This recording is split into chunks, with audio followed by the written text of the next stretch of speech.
Today we're going to show you a couple of knots, basic knots that are going to get you out on the water and fishing ASAP, especially for people who've never done it before, like the beginners. We'll show you just a couple of these basic knots, and like they say, if you don't know knots, just tie lots. Okay, here we go. So the first one is going to be just a standard blood knot. Now I'm going to show you with an oversized hook and line, just so you can get the gist of how we do it. Okay, so firstly what you do, the eye of your hook, you basically come through the eye of your hook. Now there's a couple of ways you could do this. Some people go through twice.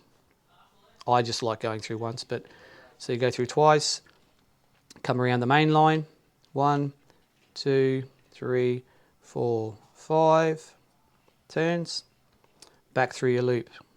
And now I like a long tag end on this end here. So when you pull down, it pulls it nice and tight, and that tag end will bite in. And then you can just pull it up tight and snip it once it tightens down. This is a little bit harder to show you because it's a lot thicker material. But once you use mono fishing line, that will bite down really clean, and you can cut that off right there. So that first knot is just a standard blood knot.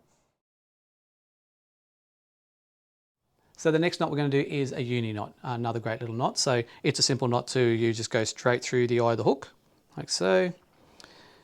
Make a loop over the main line. And then what you want to do is, see if you've got the loop, you want to wrap down both of the line, main line, 4 or 5 wraps, back through your loop, and you'll pull it up nice and tight, and it'll pull into like a clinch knot there.